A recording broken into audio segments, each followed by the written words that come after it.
नमः शिवाय।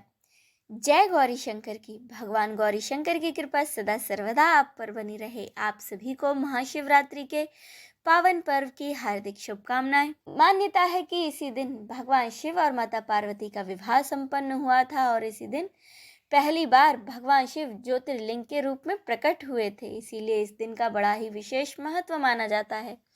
भगवान शिव के भक्त पूरे साल इस दिन का इंतजार करते हैं। महाशिवरात्रि के दिन रात्रि के चारों पहरों की पूजा का विशेष महत्व माना जाता है। रात्रि के प्रथम पहर की पूजा का समय रहेगा शाम 6:19 से 9:26 तक।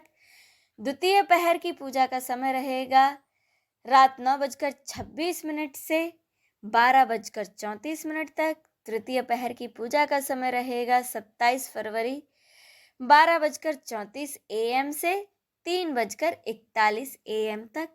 और चतुर्थ पहर की पूजा का समय रहेगा 27 फरवरी को सुबह 3:41 से सुबह 6:48 तक। रात्रि के चतुर्थ पहर की पूजा संपन्न करने के बाद आप अपने व्रत का पारण कर सकते हैं। अब सुने व्रत कथा। कथा के अनुसार एक गांव में एक शिकारी रहता था। वह पशुओं की हत्या करके अपने कुटुंब को पालता था। वह एक साहूकार का ऋणी था, लेकिन उसका ऋण समय पर ना चुका सका। क्रोधवश साहूकार ने शिकारी को अपने शिव मठ में बंदी बना लिया। संयोग से उस दिन शिवरात्रि थी।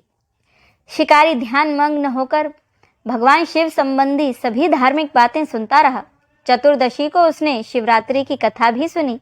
संध्या होते ही साहूकार ने उसे अपने पास बुलाया, ऋण चुकाने के बारे में बात की।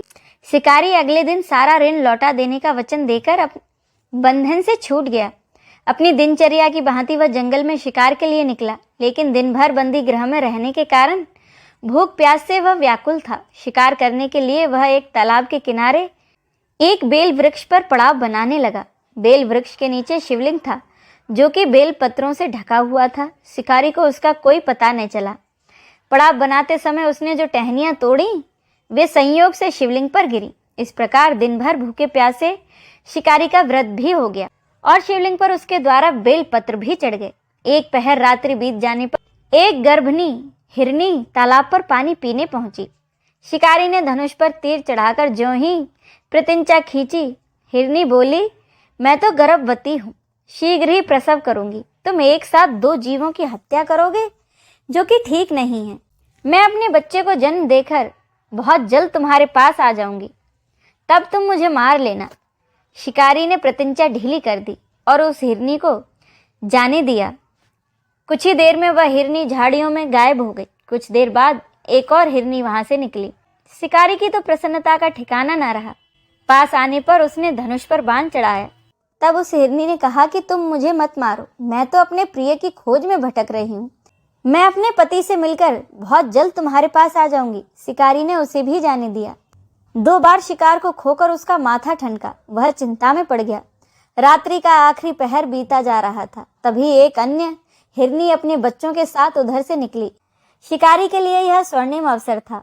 उसने अपने धनुष पर तीर चढ़ाने में देर न लगाई। वह तीर छोड़ने ही वाला था कि वह हिरनी बोली कि हे शिकारी, मैं अपने इन बच्चों को इनके पिता के हवाले कर कर लौट आऊंगी। इस समय तुम मुझे मत मारो।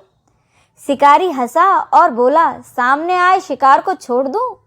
ऐसा मूर्ख नहीं हूं। इससे पहले भी 2 बार अपना शिकार खो चुका हूं। मेरे बच्चे भूख प्यास से तड़प रहे होंगे। उत्तर में वह हिरनी ने कहा कि जैसे तुम्हें अपने बच्चों की ममता सता रही है, ठीक वैसे मुझे भी। इसीलिए सिर्फ बच्चों के नाम पर मैं थोड़ी देर के लिए अपना जीवन मांग रही हूँ। हे शिकारी, मेरा विश्वास कर, मैं इन्हें इनके पिता के पास छोड़कर तुरंत लौट आऊंगी। मैं वचन देती हूँ। हिरनी का दीन स्वर सुनकर शिकारी को उस पर दया आ गई और उसने उस हिरनी को भी जाने दिया।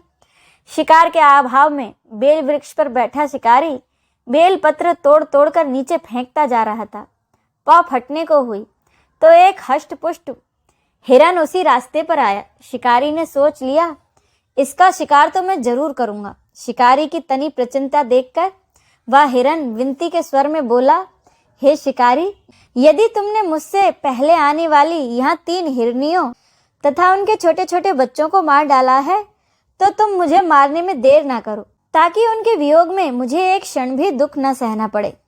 मैं उन हिरनियों का पति हूँ। यदि तुमने उन्हें जीवन दान दिया है तो कुछ समय के लिए मुझे भी जीवन दान देने की कृपा करो। मैं उनसे मिलकर तुम्हारे सामने अभी आ जाऊंगा। हिरन की बातें सुनते ही शिकारी के सामने पूरी रात का घटना चक्र घूम गया। उसने अपनी सारी कथा उस हिरन को सुना दी। तब हिरन ने कहा, मेरी तीनों पत्नियां जिस प्रकार प्रतिज्ञाबद्ध होकर गई हैं, मेरी मृत्यु से अपने धर्म का पालन नहीं कर पाएंगी। इसीलिए जैसे तुमने उन्हें विश्वास पर छोड़ा है, वैसे मुझे भी जाने दो।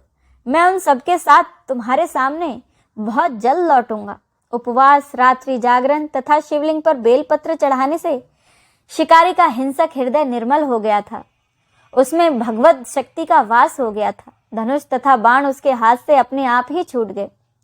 भगवान शिव की अनुकंपा से उसका हृदय ममता से भर गया। वह अपने अतीत के कर्मों को याद करके पश्चाताप की ज्वाला में जलने लगा।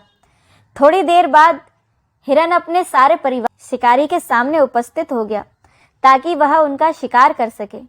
किंतु जंगली पशुओं की ऐसी सत्यता, सात्विकता और सामूहिक प्रेम भावना देखकर शिकारी को अपने ऊपर बड़ी गिलानी हुई। उसकी आंखों से आंसुओं की झड़ी लग गई।